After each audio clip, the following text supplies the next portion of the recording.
jirdil cay xabad rasaas iyadoo aynu u sameeyeen qaar ka mid ah ciidanka qaranka magan waxay nimankaas u socdeen inoo sheegeen in anaga la fadhiyo musishiin maxamed yara leeyahay la qabanayay xirayaan ay doonayeen maxamed xuseen aban ay dadwan rasaas bay nagu rideen anaguna waxaan la fahantay dalka Soomaaliland ee wadanka u dhigsan waxa lagu sameeyay fal u dhigma midka ay bixisada sida loo dhaqmo ah ugu qabtay magaras hayay Grace iyo qoriyo iskamaanu celin garan waayeen magaras guriga rasaasta laga dhexriyay waraaq lagu ma soo gelin amar la'aan ba guriga lagu soo qaatay lama sameeyay anagu shum nabar oo baa la gaarsiiyay xal doonayay in lagu sameeyay aarsho wala dilay waxaan halkan maanta ku duwanaa kaliib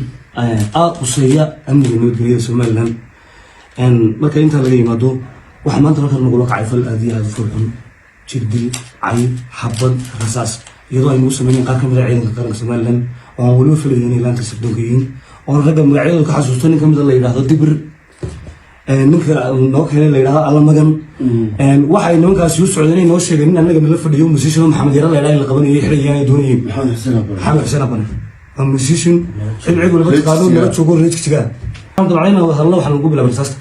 waxaan ugu bilaabay gacanta qoriga dibadiisa la dhacay laad baa la dhacay madaxa la iga garaacay antin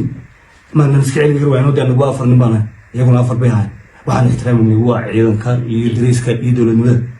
xabada la ridayay waxa rasaasta iyo carruurta dee laga dhexridayay way doonto waxaan leeyahay qaabka bixisada yaan loo dhaqmin dadka shicibka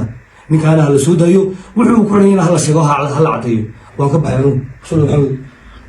بسم الله الرحمن الرحيم أرتو هذا الكلينتي أمي مسند بعد عشان بشاغي ساو شاغي من مرتي أو مجيشنا أو محمد الهلا أو بعض الفنانين كمدا ومرتي نوها هي بنقول أنا وصوك علي لمن عيدنا وأنا احترامي ورصاص نقولي وقبل رمضان دشار يو عروض يو د أيشة adigu nimanka askartahay si ixtiraam leh noloma dhaqmin anu ma garanayo nimankaasina waxay inoogu hanjabeen oo inoogu cagajugleen xabadna loogu riday loogu qabtay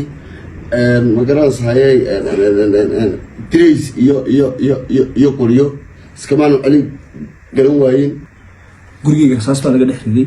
waraaq lagu ma soo gelin amar la'aan ba guriga lagu soo galay anagu dad shacab ma nihiin waxaan bulshadii reer Soomaaliland anaga sidii indhabeelka loola dhaqmo gurigeyga inta la yimaado rasaas lala dhaco dad anaga noo martiya la qaatay waraaq lagu xidhay in la sidii oo taas aan ka timid jeebkooda ayagu kala yimaadeen iyaga ka jawaabi doona ta kala sheegaya waxay tii sharcigan waxay noo sameeyeen kala beeno in fanaaniinta reer Soomaaliland lagu dilo oo lagu dhibaateeyo lama sameeysan nimanka cabdi ajun nabar oo baa la gaarsiiyay xal doonayay in lagu sameeyay aarsho wala dilay waxaway anaga gacan bayna loo qaadin dadkan kaga baxsanay waxaway waxaan u baahanay sifada sharciga ah ee gurigeyga nimankaas inta ku soo galeen allamaga ninka la yiraahdo iyo ninka hilmigiisa muxuu iyo ninka dibir la yiraahdo riisanka inta gurigeyga ku soo galeen iyo laba nin oo kale wateen riisanka gurigeyga inta ku soo galeen qof aniga martiya ay ku qaateen ee waliba anaga nagu dileen gurigeyga dhexdeeda rasaas ugu rideen riisanka anaga aan loo sheego iyo halkii ninka la geeyay sababta anaga garab aad ay ismaamay